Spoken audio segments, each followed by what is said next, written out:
Madame, Monsieur, bonsoir et bienvenue. Merci de choisir la TFM.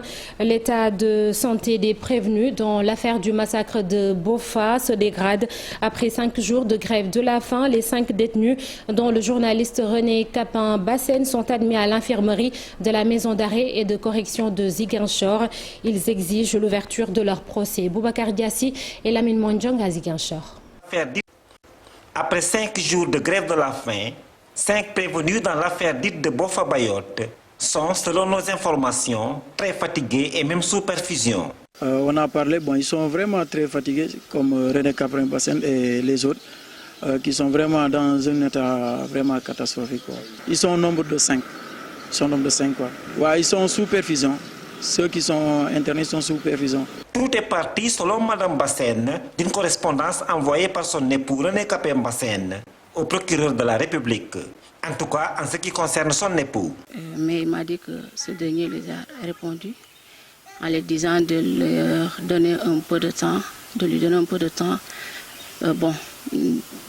de 3 à 4 mois, le temps de parcourir le dossier parce que le dossier est volumineux.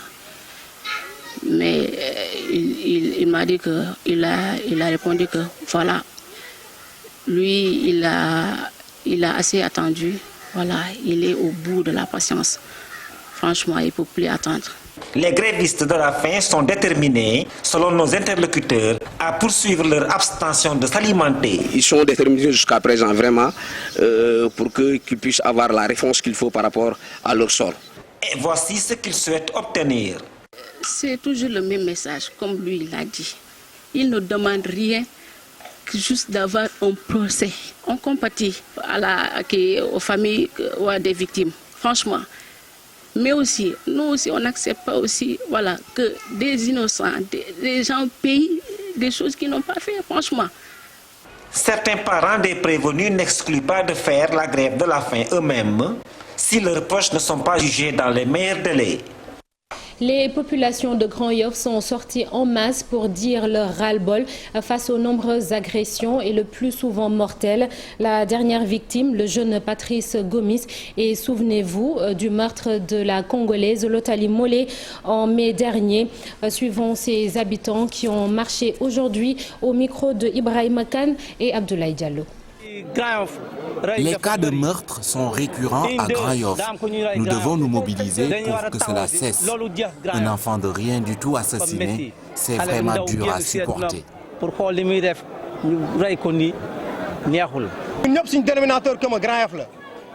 Nous avons tous Grand Yoff comme dénominateur commun.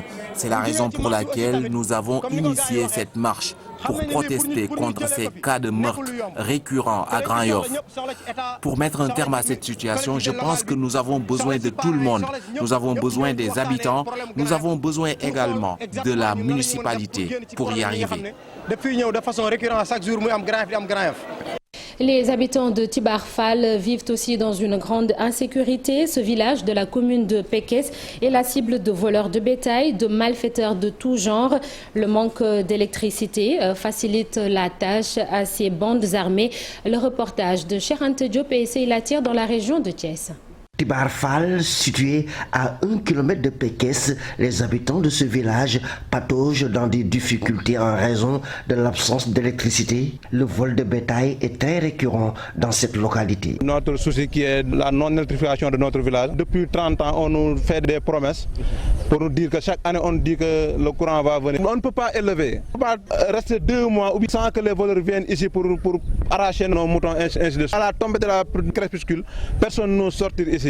Le village est tellement noir que personne ne sort. La majeure partie des jeunes ont abandonné les bancs parce que, à cause des mauvaises conditions d'apprentissage. Les enfants peinent à apprendre leurs leçons. Ils utilisent des lampes torches et des bougies pour apprendre leurs leçons. Ces populations déplorent le fait que plusieurs villages de la zone sont électrifiés, sauf Tibar. Et pourtant, selon elle, les poteaux électriques sont implantés à 500 mètres du village. On est à 72 villages, même on peut dire que c'est presque Tibar qui n'est pas encore venu. Il y a les villages de Tchétché, de Djokul, il y a de Lamsing, le Kermaï Sandiaye, Khagan, tous les villages environnants sont électrifiés, sauf le village de Tibar. Et Tibar ne mérite pas ça. On a plus de 1000 habitants ici dans le village. Pour se faire entendre, les jeunes de Tibar, hommes et femmes, ont marché sur 1 kilomètre jusqu'à la mairie de Pekes, encadrée par des éléments de la gendarmerie de Pekes.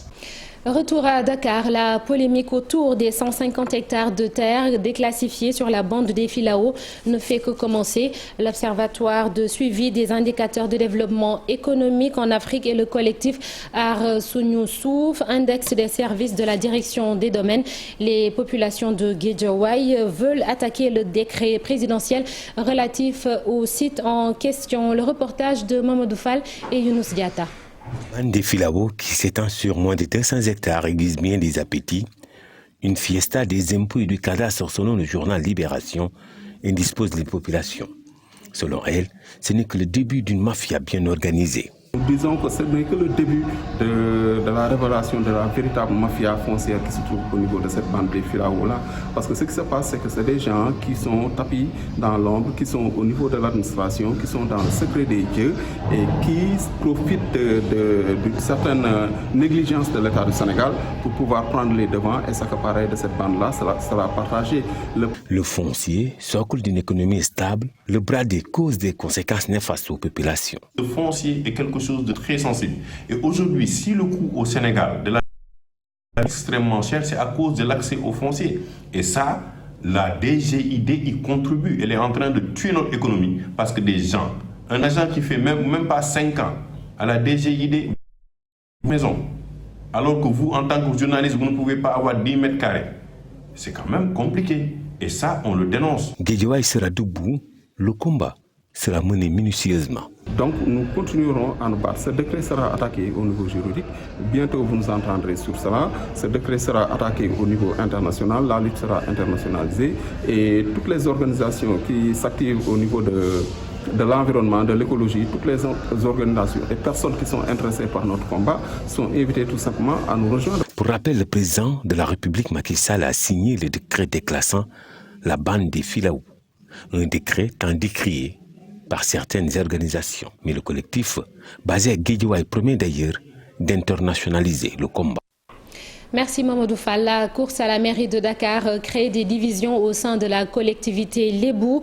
Après les Lébou de Ouakam qui s'en sont pris à Abdoulaye Diouf Sarr, le Conseil des notables a tenu une conférence de presse à son tour pour défendre le ministre et maire de Yoff. Ces dignitaires Lébou ont toutefois déploré les violences notées dernièrement à Yoff, Pape Faragning et Mohamed Dieng. La division est actée au sein de la communauté Lébou de Dakar. Le Conseil des notables apporte une réplique aux détracteurs du maire de Yoff. Doudou Diagne Diécko a tenu des propos discourtois à l'endroit d'Abdoulaye Diouf Sarr. Il a même formulé de mauvaises prières et c'est vraiment désolant pour des parents proches.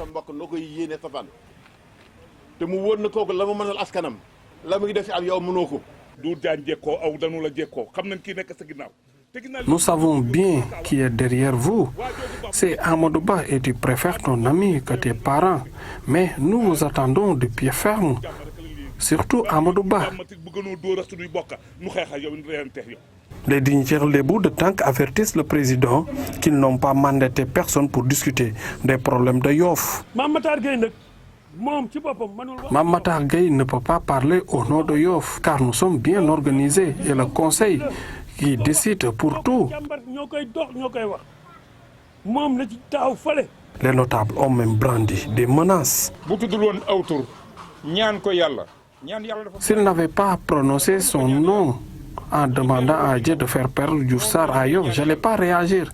Mais nous sommes prêts pour riposter et ils vont voir s'il plaît à Dieu.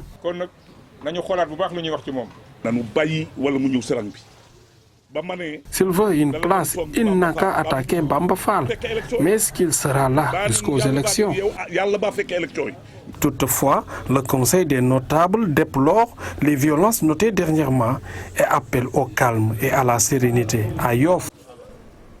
Le Sénégal mis sur la liste des pays pas sûrs pour les LGBT, lesbiennes, gays, bisexuels et transgenres avec le Bénin et le Ghana. Le Conseil d'État français l'a décidé hier pour l'ONG Jamra. Il s'agit d'une victoire. C'est la France qui aura tous les problèmes du monde à accueillir tous ces demandeurs d'asile LGBT.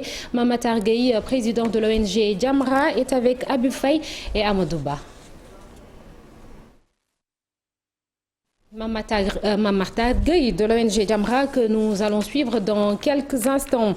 En quelques jours, des oiseaux ont dévasté 150 hectares de riz dans la commune de Diama et ils continuent leur progression destructive vers d'autres localités de la région de Saint-Louis.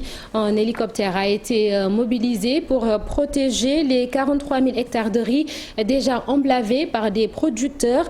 Le directeur général de la SAED, Aboubakri Sow, avec Ousseynou Diop et Habib Sek. Avec les dégâts que nous avons connus, son Excellence le président Macky Sall avait instruit donc le ministre de l'Agriculture à acquérir un avion propre pour le Sénégal. Et cet avion, je pense, bientôt va arriver. Et cette année, les oiseaux ont commencé effectivement à faire des dégâts ici, dans la zone donc de Yalar-Ngouben, où il y a presque, on peut dire, plus de 150 hectares qui ont été complètement dévastés. Et heureusement, l'avion a obtenu donc son autorisation de voler.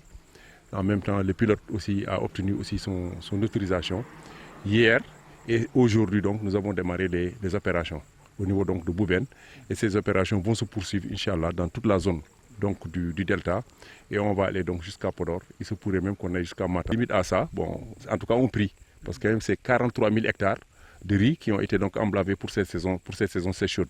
Il faudrait qu'on fasse tout pour préserver donc la grande majorité donc de cette superficie-là, pour qu'on puisse donc avoir les récoltes escomptées. Ousmane Sonko devrait s'occuper de son différend avec la justice au lieu de s'attaquer au président Macky Sall. Ce sont là les propos d'Abdou Mbow, membre de la coalition au pouvoir, après la conférence de presse du leader des Patriotes. D'après lui, Ousmane Sonko, la loi sur le terrorisme est une idée de Tony Blair qui a conseillé Macky Sall. Abdou Mbow, premier vice-président de l'Assemblée nationale, est interrogé par Fatou Bintou Conté. Aujourd'hui, M. Ousmane Sonko essaie, je dis bien essaie, de revenir sur la scène. Je pense qu'il devrait se consacrer à travailler à régler ses problèmes de justice au lieu de venir raconter des contre-vérités. Je pense quand même que les Sénégalaises et les Sénégalais comprennent qu'il est en train de faire de la politique politicienne, il est en train de travailler à revenir au devant de la scène, alors que lui-même, il sait qu'il est en train de raconter des choses qui n'ont absolument rien à voir avec la vérité. Vraiment.